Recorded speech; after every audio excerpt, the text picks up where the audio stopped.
close your eyes for a second. Imagine this. It's the year 2050.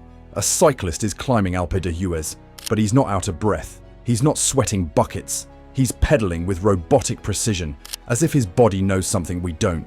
The commentators say it's the fastest ascent ever. Records shattered. Again, what if this isn't just better training, better bikes, or smarter diets? What if this is the age of futuristic doping? Stealthy, untraceable, maybe even legal.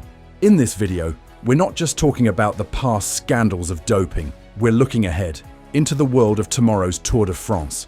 We'll explore real technologies that already exist, or are just around the corner, and ask, will they change cycling forever? And hey, before we pedal too far, if you like videos that take you behind the curtain of pro cycling, hit that like button and subscribe. We're a small channel with big dreams, and your support helps keep us riding. Let's not jump to the future too fast, because even in the present, doping has become smarter.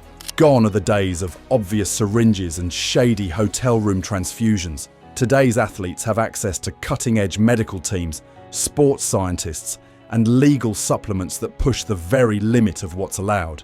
Take microdosing, for example.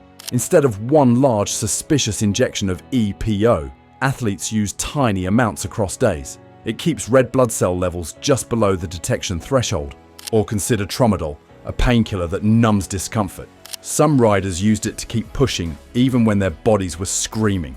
Then there's mechanical doping. In 2016, a tiny motor was found inside a cyclocross bike. It was enough to raise suspicions across the entire cycling world. Even things like ketones, legal but controversial, are being used to help energy management in long-stage races. So when we talk about futuristic doping, remember, we're already in an era where the line between legal and illegal is paper thin. Now, let's take a look at what might come next. Think of your DNA like a massive instruction manual for your body. Now imagine you could edit it. With a tool called CRISPR, scientists can now snip out or replace certain genes. It's already being tested to fight diseases, but what if it's used to fight fatigue?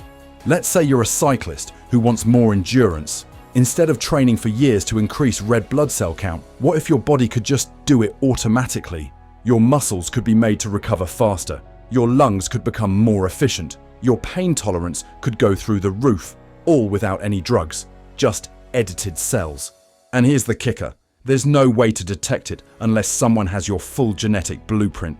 Now imagine a child born today is edited before birth, designed to have the perfect body for endurance. By the time they're 25, they're a super athlete, and no one can prove they've been doped. Is that athlete cheating, or just born different? This is the ethical minefield that genetic doping brings. And it's not just theory. Scientists are already experimenting with gene editing in animals for athletic performance. The step to humans may already be here. Let's shift gears. From muscles to the mind. You've probably had a coffee or energy drink to stay focused. That's a basic form of brain enhancement. But what if there were devices that could boost focus, increase motivation, and reduce the feeling of pain without a single substance entering your body? Welcome to neurodoping. With things like transcranial direct current stimulation, TDCS, athletes can stimulate certain parts of the brain, like those related to decision-making, focus, or pain tolerance. Imagine a device hidden in your helmet that gently pulses electricity into your brain. You climb Mont Ventoux, and your brain ignores the burn in your legs. You stay calm, sharp, and determined. It's not magic, it's real. It's being used in the military, in cognitive therapy, even in esports. No banned substances, no needle marks, just a sharper, stronger brain. So, is that cheating or just smart racing? Let's go microscopic now. Imagine tiny robots, smaller than your blood cells, moving inside your body. That's not science fiction. Nanotechnology is already being used to deliver cancer drugs directly to tumors.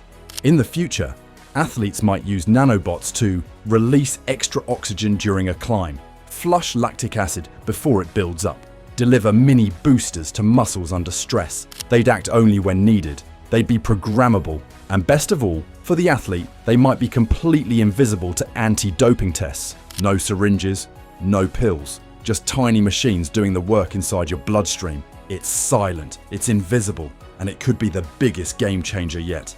We're used to bikes being high-tech, carbon fiber frames, ceramic bearings, smart power meters. But what if the cyclist is just as high-tech as the bike? Imagine implants that monitor your muscle contractions in real time, send data to your earpiece to optimize pedaling, even help contract muscles faster than normal human limits. Some athletes with prosthetics already use biomechanical implants that outperform human limbs. What if fully able-bodied riders started adding enhancements, not to replace, but to improve? Would it still be cycling or cyborg racing? These implants could be as small as a grain of rice. They could sit beneath the skin, giving live feedback and automatic corrections. At that point, the question isn't, can we stop it? It's, will we even know it's happening? Not every edge is illegal, but that doesn't mean it's fair. Let's take altitude training. It's a known way to increase red blood cells. Training in the mountains? Totally allowed. But now riders can simulate altitude at home with pressure-controlled oxygen tents and chambers. Legal? Yes. Equal access for everyone? Not really. Then there are recovery tools, cryotherapy chambers, AI-optimized sleep pods, smart fabrics that regulate body heat and reduce muscle fatigue. Individually, these might not seem like a big deal, but stack enough of them together and you've created a rider who's practically superhuman, and none of it breaks any rules. So where's the line? When does preparation become manipulation? At this point, we have to ask, what even counts as doping anymore? If your brain is enhanced, your genes edited, your muscles supported by tech, and your recovery managed by AI, are you still competing as a human? Some would argue, if it's legal, it's fine. Others would say, the spirit of sport is being lost. Cycling has always been about human will, pushing your body, battling nature, suffering with dignity. But the more we enhance, the more we automate, the more we optimize, the less room there is for unpredictability, for human error, for heart. And maybe that's what we risk losing. We want to hear from you. Which of these future doping methods surprised you the most? Do you think we're heading toward a cleaner sport or a more confusing one? Where do you draw the line between innovation and unfair advantage? Drop your thoughts in the comments. Let's build a smart, respectful conversation. And hey, if this video opened your eyes, hit that like button and subscribe to BikeFlix. We're a small team, but we love making content that dives deep into cycling's past, present, and future. Because the next Tour de France could look nothing like today's, and when that day comes, you'll be able to say, I saw it coming on BikeFlix.